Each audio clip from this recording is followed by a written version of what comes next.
ब्राह्मणों की नेचर विशेषता की नेचर है, इसे नेचुरल स्मृति स्वरूप बनाओ।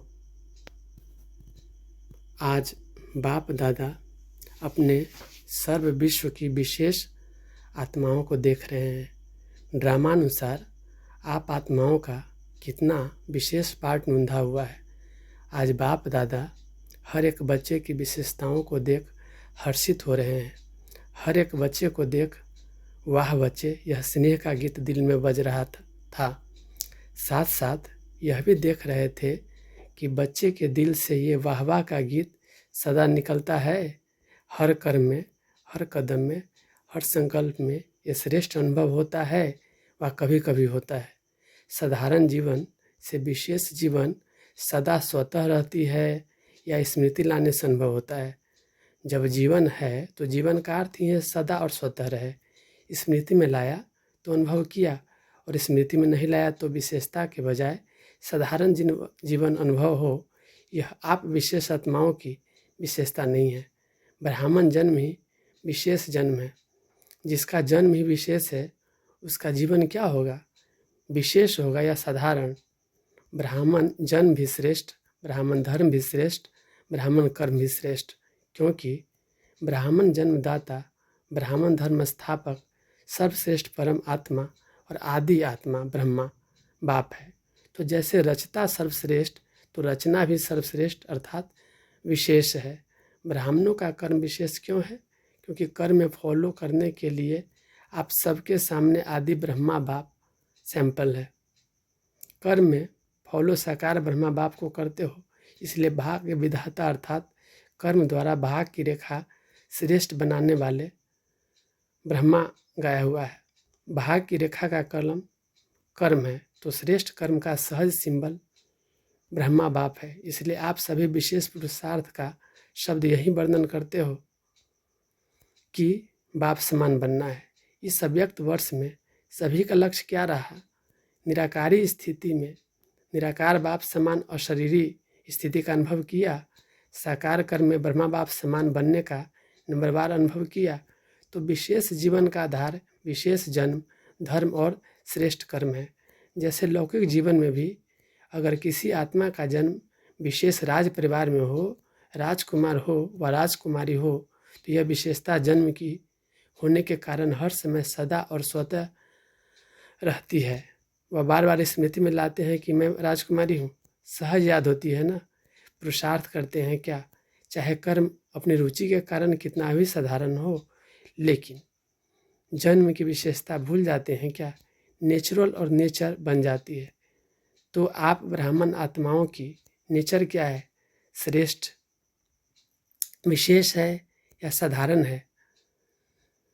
अभी भी कोई बच्चे जब कोई साधारण कर्म कर लेते हैं तो बाप दादा के आगे अपने को निर्देशित करने के लिए क्या कहते हैं?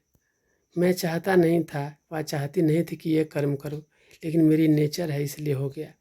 वैसे ये कहना या सोचना यथार्थ है। मैं कौन? ब्राह्मण जीवन वाला है ना, तो ब्राह्मण जीवन वाली आत्मा ये सोच सकती है कि ये मेरी नेचर है, यह कहना राइट है।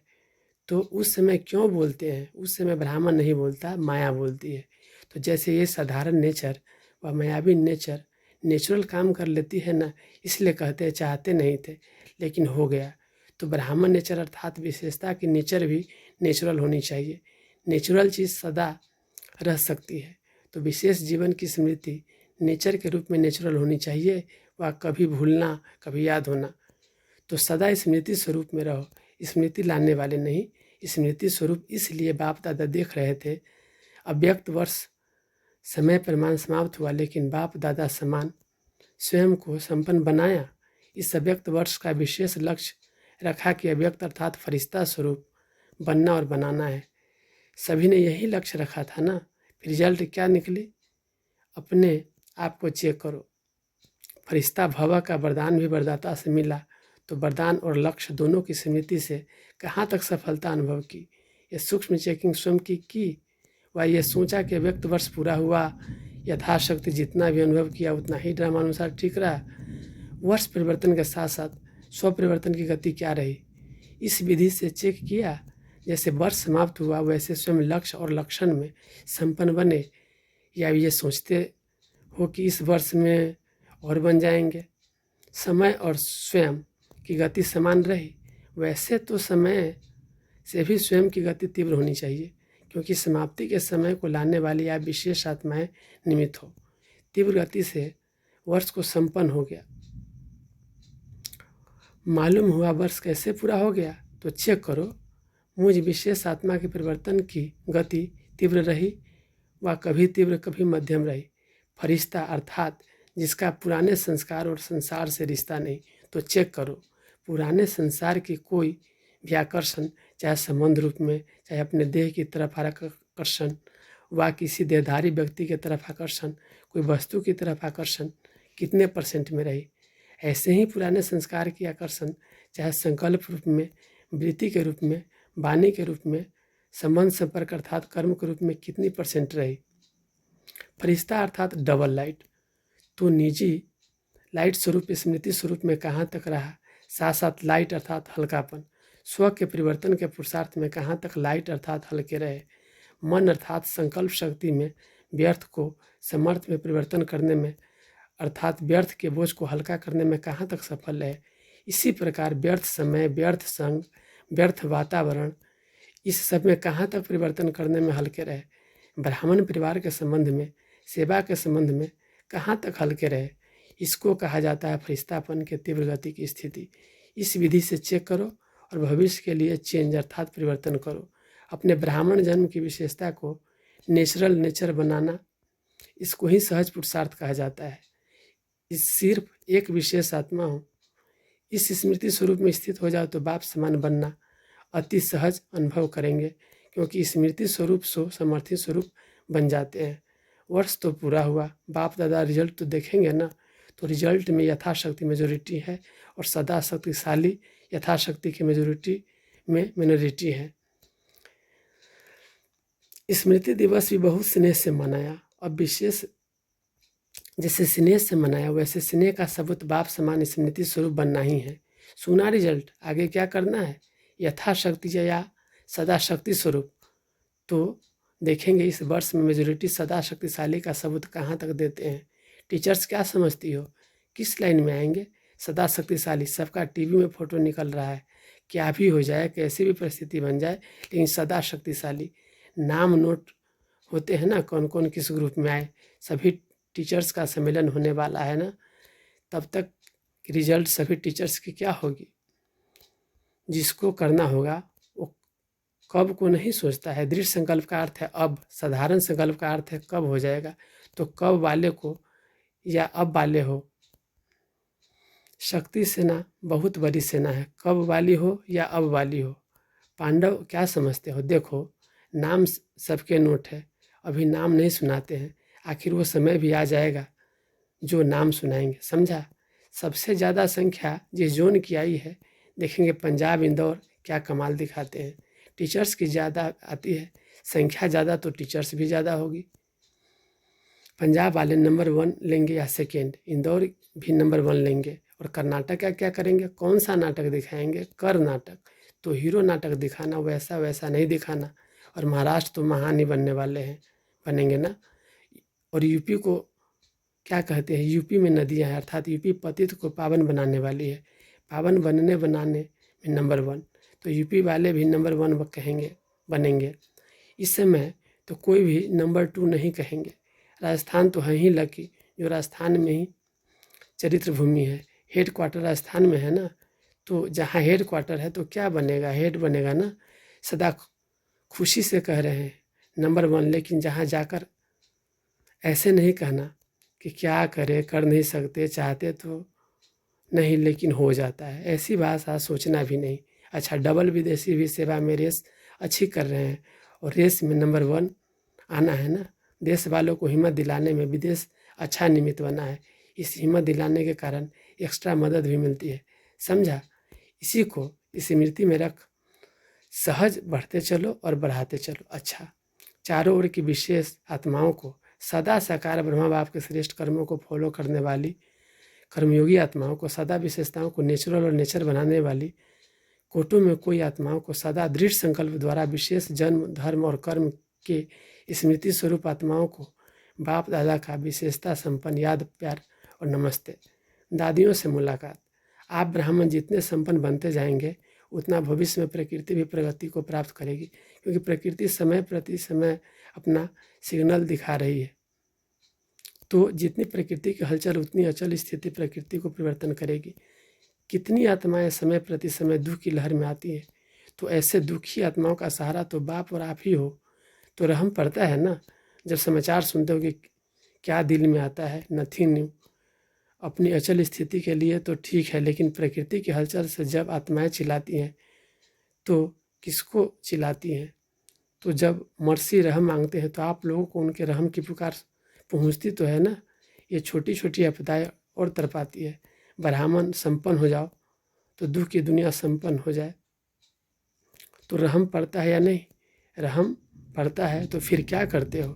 फिर भी ईश्वरीय परिवार के हैं ना, तो परिवार का कोई भी दुख सुख में परिवर्तन करने का संकल्प तो आता है ना। कोई परिवार में बीमार भी हो तो क्या संकल्प होता है?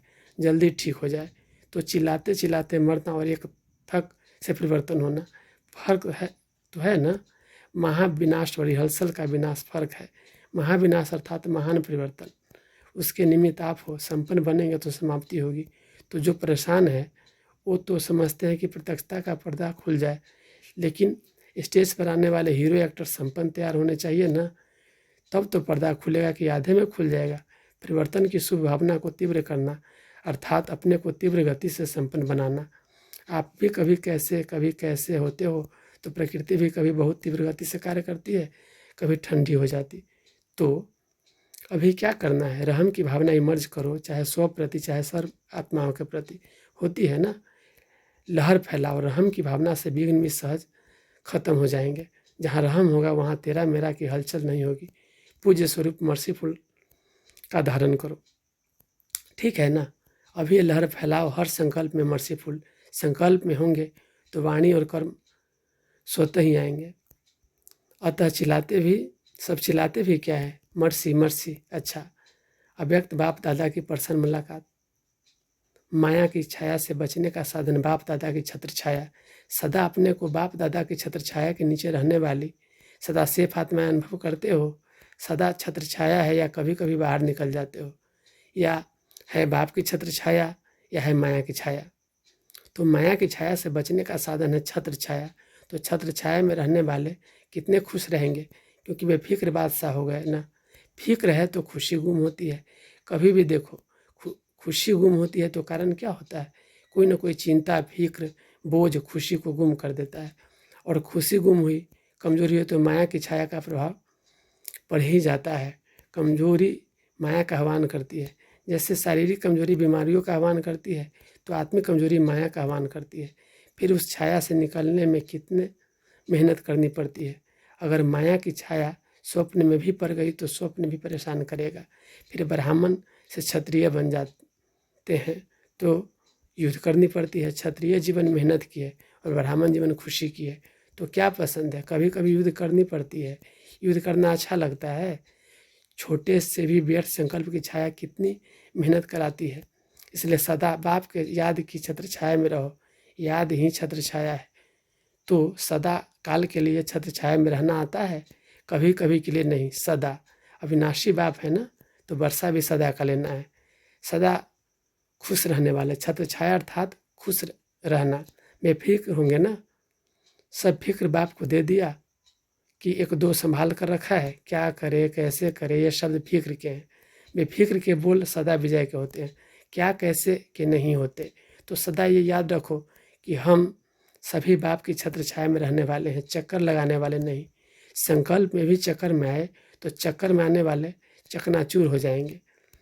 आप तो अमर हो ना, अमर हो गए। ये स्मृति सदा ही स्वयं भी बेफिक्र और दूसरे को भी बेफिक्र बनाती है।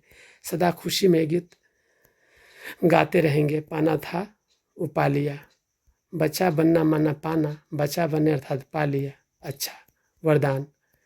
सर्व रूहानी खजानों से संपन्न सदा संतुष्ट रहने वाले ऑलराउंडर सेवाधारी भव। ऑलराउंडर सेवाधारी अर्थात मास्टर सुखदाता, मास्टर शांतिदाता, मास्टर ज्ञानदाता। दाता सदा संपन्न मूर्त होते हैं। जैसे स्वयं होंगे वैसा औरों को बनाएंगे।